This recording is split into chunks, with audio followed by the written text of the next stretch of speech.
बिस्मिल्लाहिर्रहमानिर्रहीम अस्सलाम वालेकुम। आज के सेशन में हम एक्सरसाइज नंबर 16.2 के रिमेनिंग क्वेश्चन नंबर 6, 7 एंड 8 को सॉल्व करने की कोशिश करेंगे। तो शुरू करते हैं। ये क्वेश्चन भी हमारे डिस्टेंस फार्मूले से ही रिलेट करते हैं। डिस्टेंस फार्मूला हमारे लिए कोई नया नहीं है, काफी सारे क्वेश्चन हम डिस्टेंस फार्मूले से रिलेटेड कर चुके हैं। क्वेश्चन नंबर 6 लिखते हैं कि point A, B and C, ये जो वर्टेक्स दिए हुए हमें A, B, C are the vertices of equilateral triangle। ये जो vertices हैं A, B, C यानी कि ये तीन A, B, C are the vertices of equilateral triangle। इसको सॉल्व करने से पहले आपको equilateral triangle मालूम होना चाहिए। equilateral triangle किसको कहते हैं?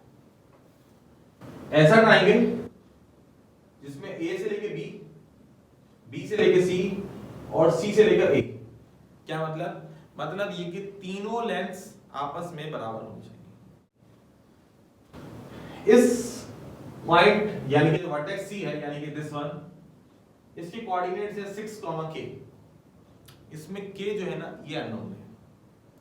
क्वेश्चन में लिखते हैं कि बताइए ये जो k है इसकी क्या वैल्यू होगी। Find the value of k। Condition ये कि इक्विलेटरल ट्रायंगल है। इक्विलेटरल ट्रायंगल होगा तो a से b का डिस्टेंस, b से c का डिस्टेंस और a से c का डिस्टेंस ये बराबर होगा। क्लियर? तो सबसे पहले हम यही काम करते हैं कि डिस्टेंस मालूम करते हैं with the help of distance formula. So we find distance AB, BC and AC। इनको मालूम करें। कैसे मालूम करें? With the help of distance formula. अब डिस्टेंस फार्मूला आपके लिए और हमारे लिए कोई नया नहीं है, इसको हम पहले भी पढ़ कर आए। डिस्टेंस फार्मूला क्या होता है? एक दफा चले मैं फिर भी लिख देता हूं भाई। x2 x1 का whole square plus y2 y1 का होल स्क्वायर। ये नया नहीं है भाई, ये पीछे हम पढ़ कर आए। अगर आपको ये नहीं आता तो आप पहले इसको समझिए, प्रीवियस सेशन में देखिए। A और B x1 y1 x2 y2 formula इस्तेमाल करेंगे तो बन जाएगा x2 x1 का whole square plus y2 y1 का होल स्क्वायर। क्लियर? 9 3 6 का स्क्वायर, 1 1 0 0 का स्क्वायर जो कि 0 ही होता है। 6 का स्क्वायर 36 का रूट लीजिए कितना आया 6। ये किसकी लेंथ आई है? ये लेंथ आई है हमारे पास A से लेके B तक, यानी कि ये। क्लियर? आगे चलें। फिर किसका डिस्टेंस मालूम करेंगे? B से लेके C तक। x1 y1 x2 y2 according to formula x2 x1 का whole square plus y2 y1 का होल स्क्वायर। 6 9 3 का स्क्वायर k 1 का होल स्क्वायर। इस पे अभी फार्मूला एक्सपेंड करने की जरूरत नहीं। -3 का square 9 plus k 1 whole square. Clear? ये हमारे पास डिस्टेंस आ गया। कौन सा डिस्टेंस? B से लेकर C तक। अब हम क्या मालूम करें? Distance between A and C। A और C के दरमियान जो डिस्टेंस है ये मालूम करना है। चलिए शुरू करते हैं। x1 y1 x2 y2 according to formula x2 x1 whole square plus y2 y1 whole square. 6 3 का square k 1 whole square. Formula expand करने के बारे में कहना जरूरत नहीं, कर देंगे तो उससे भी हो जाएगा, लेकिन क्यों करें जब जरूरत ही नहीं है तो। तीनों की लेंथ मालूम हो गई, A से लेके B, B से लेके C, A से लेके C। अब इक्विलेटरल ट्रायंगल में हमें क्या मालूम है? All three sides are equal. तो हम एक काम करते हैं, कंपेयर करवाते हैं। किसको कंपेयर करवाते हैं? AB को और BC को। जरूरी नहीं है कि आप भी यही दोनों साइड कंपेयर करें। आप चाहें तो AB और AC को कंपेयर करवा सकते हैं, BC और AC को कंपेयर करवा सकते हैं। इससे कोई फर्क नहीं पड़ेगा, आंसर वही आएगा। बाय कंपेयरिंग AB हमारे पास कितना आया 6, ये आ गया 6, और BC कितना है हमारे पास 9 प्लस k 1 होल स्क्वायर, ये आ गया 9। इसके ऊपर क्या है? रूट को हटाने का, रिमूव करने का एक तरीका स्क्वायर का बहुत है, तो हमने कर दी स्क्वायर। 6 के ऊपर भी स्क्वायर आ जाएगा और इस रूट के ऊपर भी स्क्वायर रहेगा। 6 का स्क्वायर 36, स्क्वायर से root cancel, 9 plus k 1 whole square. Clear? इस प्लस 9 को वहां शिफ्ट कीजिए, -9 हो जाएगा, इज इक्वल टू के बाद आ जाएगा हमारे पास k 1 whole square. 36 9 which is equal to 27, k 1 whole square as it is. Clear हो गई बात? k 1 whole square is equal to 27, इसके ऊपर स्क्वायर लगा, इसको रिमूव करने के लिए हमें रूट लेना पड़ेगा। तो हमने दोनों तरफ इजाफा कर दिया, यानी कि taking square root on both side. k 1 whole square के ऊपर रूट इज इक्वल टू 27। 27 का स्क्वायर रूट क्या होता है? 27 के अगर फैक्टर बनाए तो आंसर आएगा 3 मल्टीप्लाई 3 मल्टीप्लाई 3 इंटू 3 जिसका पेयर बना रूट से बाहर तो आंसर आया 3 अंडर रूट 3। 27 का स्क्वायर रूट क्या होता है 3 अंडर रूट 3। दरअसल ये परफेक्ट स्क्वायर तो है नहीं कि रूट जो है वो रिमूव हो जाए। 27 का स्क्वायर रूट आ गया plus minus 3 under root 3। Clear? इस माइनस 1 को इज इक्वल टू के बाद शिफ्ट करवाएंगे तो आ जाएगा 1 प्लस माइनस 3 अंडर रूट 3। क्या चीज है? ये जो वर्टेक्स C है इसमें जो k अननोन है ये इसकी value 1 plus minus 3 under root 3।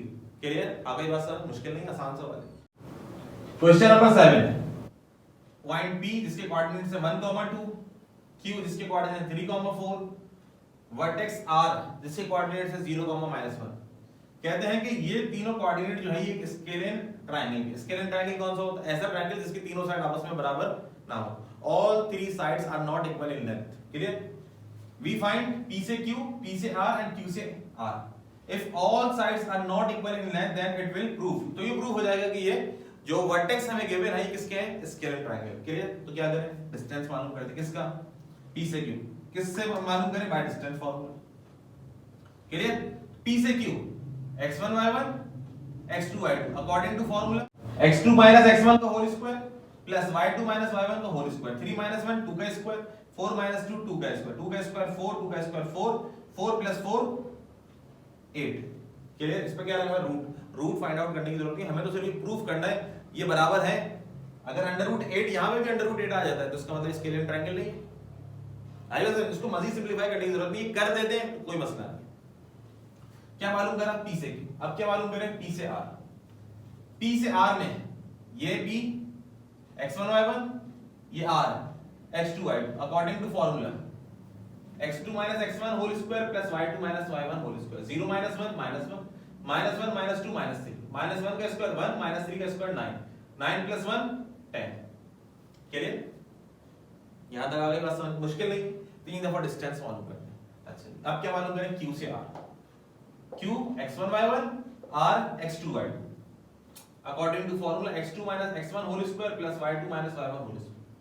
0 -3 -3 का स्क्वायर, -1 -4 -5 का स्क्वायर, -3 का स्क्वायर 9 -5 का स्क्वायर 25। 25 में 9 प्लस करें तो कितना आया? 34। अब जरा यहां देखिए √8 √10 √34। क्या मतलब हुआ? मतलब ये हुआ कि ये तीनों लेंथ्स आपस में बराबर नहीं है। जब नहीं है तो इसका क्या मतलब हुआ? Hence proof. क्या प्रूफ हुआ? ऑल थ्री वर्टिसेस, ये तीनों वर्टिसेस किसके हैं? Are the vertices of scalene triangle. Clear? ये तीनों वर्टिसेस स्केलेन ट्रायंगल के, जब तो ये प्रूफ हमने किया कि ये तीनों के डिस्टेंस P से Q, P से R, Q से R आपस में बराबर नहीं है। और ये प्रॉपर्टी किस में पाई जाती है? स्केलेन ट्रायंगल में पाई जाती है। क्लियर? यहां तक आ गई बात समझ में? Question number 8, vertex A B C D proof करना है ये वर्टिसेस जो हैं ये are the vertices of square. क्या मतलब? मतलब ये कि अगर ये स्क्वायर के कोऑर्डिनेट्स है तो A से लेके B, B से C, C से D और A से D ये तमाम डिस्टेंस बराबर आने चाहिए। क्लियर? शुरू करते हैं। If A B C D are the vertices of a square then we find A से B, B से C, C से D and A से D ये तो आएंगे बराबर। अब इसके बाद वाली जो कंडीशन है इसको समझने की कोशिश कीजिएगा। तो स्टूडेंट को ये तो बात समझ में आ जाती है, बचपन से वो पढ़ता है कि अगर स्क्वायर है all sides are equal in length, चारों साइडें बराबर होंगी। लेकिन इसके बाद वाली जो कंडीशन है इसको समझने की कोशिश कीजिएगा। इसके बाद क्या? ऑल्सो फाइंड डायगोनल्स मालूम करेंगे A से C और B से D। ये डायगोनल्स क्या होता है पहले तो ये समझ देखें। इस A से लेके अपोजिट वर्टेक्स तक का जो डिस्टेंस है is called diagonal of a square. इसी तरीके से इस D से लेके अपोजिट वर्टेक्स तक का जो डिस्टेंस है ये क्या कहलाएगा? डायगोनल। ये भी डायगोनल कहलाएगा। अब सवाल ये पैदा होता है कि सर जब हमने ये मालूम कर लिया कि फोर साइड्स बराबर आ रही हैं तो डायगोनल मालूम करने की क्या जरूरत है? हो तो गया प्रूफ कि चारों साइड बराबर स्क्वायर है। नहीं, रुक जाइए, समझने की कोशिश कीजिएगा। क्या आप रोम्बस के बारे में जानते हैं? रोम्बस का नाम सुने कभी आपने? रोम्बस भी तो स्क्वायर जैसा होता है, ये बात मालूम है आपको? उसकी भी चारों साइडें बराबर होती हैं। स्क्वायर भी all sides are equal in length, rhombus भी all sides are equal in length, तो फर्क क्या है दोनों के अंदर? क्या स्क्वायर और रोम्बस दोनों एक है? तो जवाब मिलेगा नहीं। क्या डिफरेंस है जनाब मोहतरम? डिफरेंस ये है कि अगर ये स्क्वायर है तो इसकी जो डायगोनल्स की लेंथ है ये बराबर होगी। क्या मतलब? ए से सी और बी से डी ये दोनों बराबर होंगे। और अगर ये स्क्वायर नहीं है, रोम्बस है, तो इसके ये जो साइड्स हैं ये होंगे तो बराबर, लेकिन जो लेंथ ऑफ डायगोनल है ये बड़ी होगी, ये छोटी होगी। इसलिए हमें लेंथ ऑफ डायगोनल भी जो है वो मालूम करना पड़ेगी। बात आ गई समझ में? कोई मुश्किल नहीं है, डिस्टेंस फार्मूला लगाना आपको बहुत आसानी से आता है। ये सारे स्टेप्स आप बहुत आसानी से कर लेंगे। असल में जो कॉन्सेप्ट है उसको समझने की कोशिश कीजिएगा कि स्क्वायर की साइड्स तो मालूम हो गई, लेंथ ऑफ डायगोनल क्यों मालूम कर रहे हैं? मेरे ख्याल से बात समझ में आ गई कि क्यों मालूम कर रहे हैं। लेंथ ऑफ डायगोनल इसमें बराबर आएगा, जबकि अगर रोम्बस होगा तो साइडें तो बराबर होंगी, लेंथ ऑफ डायगोनल्स कभी भी बराबर नहीं आएंगे। क्लियर? तो शुरू करते हैं। क्या मालूम करें? डिस्टेंस मालूम करें ए से बी। तो ए से बी में x1 y1 x2 y2 distance formula लगाइए। आंसर आया 10 यूनिट्स। अभी कैसे लगता है ये सारी चीजें आपको मालूम है, इसलिए मैं बहुत डिटेल में नहीं जा रहा। ए बी के बाद डिस्टेंस मालूम करेंगे बी से सी, तो ये बन जाएगा x1 y1, ये बन जाएगा x2 y2। डिस्टेंस फार्मूले का इस्तेमाल कीजिए, अगेन आंसर आया हमारे पास 10 यूनिट्स। क्लियर? फिर क्या मालूम करें? सी से डी, ये सी ये D, x1 y1 x2 y2 distance formula x2 x1 whole square plus y2 minus, again answer आया 10 यूनिट्स। अच्छा जी, अब क्या मालूम करें? a से d, x1 y1 x2 y2 distance फार्मूले का इस्तेमाल कीजिए, अगेन आंसर आया 10 units. All four sides are equal in length, आधा काम तो हो गया। Since AB, BC, CD, AD is equal to 10 units, such that four sides are equal in length. ये तो हो गया प्रूफ। सेकंड स्टेप क्या करना है? लेंथ ऑफ डायगोनल मालूम करनी। Now we will find the length of diagonals AC and BD respectively. क्या मालूम करें? A से C और B से D मालूम करना चाहिए। अगर ये बराबर आ गया तो इसका मतलब ये क्या है? स्क्वायर। तो ये काम करते हैं, डिस्टेंस मालूम करेंगे A से C। कैसे करते हैं वो आपको आता है। A x1 y1 C x2 y2 फॉर्मूले का इस्तेमाल कीजिए। x2 x1 का whole square plus y2 y1 का होल स्क्वायर। डिस्टेंस मालूम किया तो आंसर आया √200। कौन से डायगोनल की लेंथ मालूम करी? a से लेके c तक, ये आ गया a से c। अब किसकी बारी है? b से लेके d तक, b से लेके d तक, x1 y1 x2 y2 distance फॉर्मूले का इस्तेमाल करेंगे। x2 x1 whole square plus y2 y1 whole square, इत्तेफाक से सेकंड लेंथ ऑफ डायगोनल में कितना आ रहा है? 200 यूनिट्स। क्या प्रूफ हुआ? अब जाके ये प्रूफ हो गया कि all four vertices are the vertices of square. Clear? Since length of AC and length of BD is equal to 200 units, such that length of diagonals are also equal, hence a quadrilateral ABCD is square। अब जाके ये proof हुआ कि भाई ये जो ABCD है, ये जो फोर वर्टिसेस है हमारे पास और उसके जो कोऑर्डिनेट्स हमें गिवन है, ये दरअसल स्क्वायर के ही वर्टिसेस हैं और स्क्वायर के ही कोऑर्डिनेट्स हैं। आई बात समझ में? अगर कोई इसको यहाँ पे ही एंड कर दे कि हाँ, तो ये अधूरा सवाल समझ जाएगा, ये इनकम्प्लीट क्वेश्चन होगा। जब तक आप इसके लेंथ ऑफ डायगोनल्स मालूम नहीं करेंगे आपका क्वेश्चन मुकम्मल नहीं हो सकेगा। और मैंने आपको बता दिया लेंथ ऑफ डायगोनल क्यों मालूम कर रहे हैं, क्योंकि रोम्बस में और स्क्वायर में फर्क ही इसी। आई होप सो कि आपको मेरी बात समझ में आ गई होगी।